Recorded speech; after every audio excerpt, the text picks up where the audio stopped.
ざわざわざわ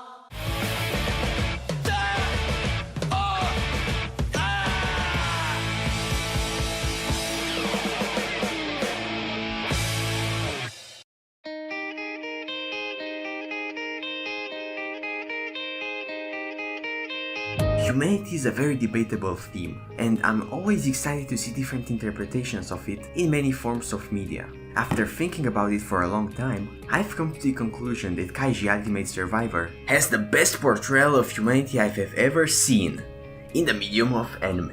Before going any deeper into this, I should give some insight for those who are not familiar with the series. Kaiji is a gambling series written by Nobuyuki Fukumoto, known for his other psychologically thrilling series such as Akagi and Kurosawa. The show stars the title character, Kaiji, a man who's lazy, greedy, and prefers to put all the blame on the world instead of working to improve. One day he finds himself with a huge debt on his back, and he is offered a chance to clear it and become rich by playing some life-threatening games for the amusement of some shady upper-class people from an organization called Tei. This is how Kaiji basically gets trapped in an endless cycle of debt and despair.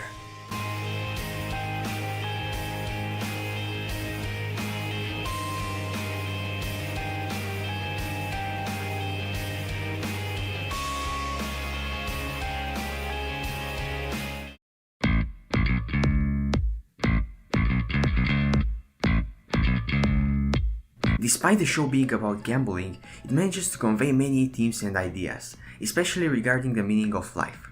Throughout its course, Kaiji is searching for a sense of purpose. The gambles that he takes part in are constructed to destroy a human both physically and psychologically, many of them involving sacrificing other people in order to succeed. Despite that, he manages to maintain his humanity and always wants to help others, even if it all comes back to bite him later. I want to take a moment and analyze why this Tei organization is doing those things in the first place. There surely must be a reason for them to commit such cruel acts on seemingly innocent people, right? During the Brave Man Road arc, Tonegawa gives us a glimpse of the organization's motives in this scene. 病気？どんな事態に至ろうと、とことん真剣になれないという病だ。命がけの勝負。敗北は一つさえているのに、ギブアップできると考える。つまり真剣ではないのだ。この絶対絶命の橋ですら真剣になれぬざれ言、架空の勝負、本当ではない。通常生涯奴らはその空想から目覚めない。つまらない毎日を送り、日々を無駄に塗りつぶし、いくつになろうと言い続けるのだ。自分の人生の本番はまだ先なんだと。本当の俺を使ってないから今はこの程度なのだと。そう言い続け老いて死ぬ。その間際ようやく気づく。今まで生きてきた全てが丸ごと本物だったことを。人は仮になど生きていないし、仮に死ぬこともできぬ。当然だ。They feel frustrated with people like Kaiji, who basically do nothing and think that their true life hasn't started yet. They see people like that as nothing more than trash, tools for their entertainment. They seem to think that they are entitled to be that way because of their financial situation. By getting people like that into gambles, they are forcing them to find meaning in their lives. All of this is a commentary on our current society, of how humans are divided into social classes based on their income. Money is the main driving force of Kaiji's story. Without money, the story wouldn't have a reason to exist in the first place because everyone would be on equal ground. This is further emphasized in the game called E-Card, a two-player game using, as the name suggests, cards. The players take turns playing 3 rounds on the Emperor and the Slave side. The rules are as follows. The game starts with each player holding 5 cards, 4 of which are citizens and the last being either a slave or an emperor. Who holds which card is decided beforehand, and is played like that for 3 turns before switching. The game lasts for a total of 12 turns, meaning each side gets to play Emperor twice. The players choose 1 card from their hand, Emperor side lays first, and place them face down on the table. They are then flipped over to reveal the winner of the match. The real insightful part comes, however, in the description of those cards. The citizen represents the common man and cannot defeat the emperor who sits at the top. It can, however, defeat the slave, who resides at the very bottom of the system. Two citizens against each other results in a tie. The Emperor represents the one at the top of society. This card can defeat the citizen but will lose to the slave. The slave is presented as the one at the very bottom of society. Seeing as how it has nothing to lose, it can overthrow the Emperor in one last attempt at revenge. This card will lose to a citizen but will win against the Emperor card. These descriptions could be seen as a reflection of Kaiji's narrative structure. The Emperor in this case would be Hyodo, the eccentric old man who is the leader of the TI organization.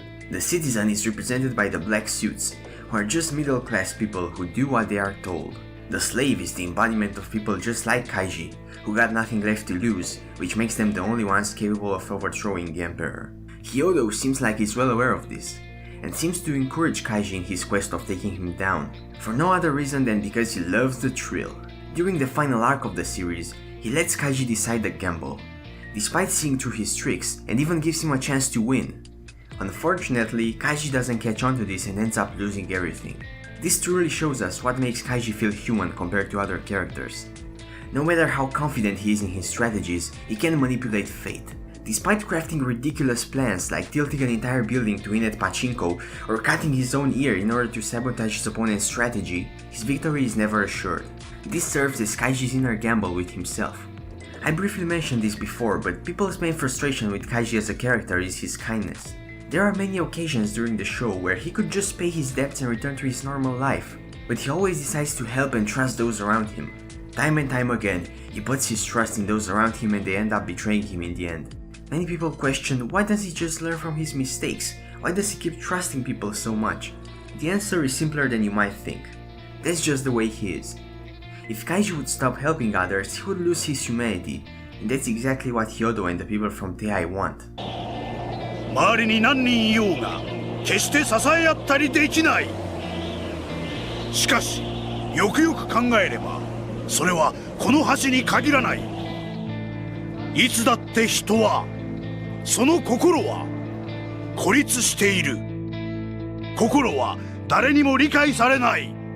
伝わらない。だから誰もが理解と愛情を求め続けているが結局近づけない。孤独な一本道を行く世界の66億の民。天空を行く一人一人66億の孤独。手は届かない、遥か遠く離れている。できることは通信。 If Kaiji would lose his humanity, he would be no different from those 6.6 billion lonely paths, walking alone and caring only about himself. Kaiji is meant to close that gap and create a sense of unity among others. That's what grants him the title of Ultimate Survivor.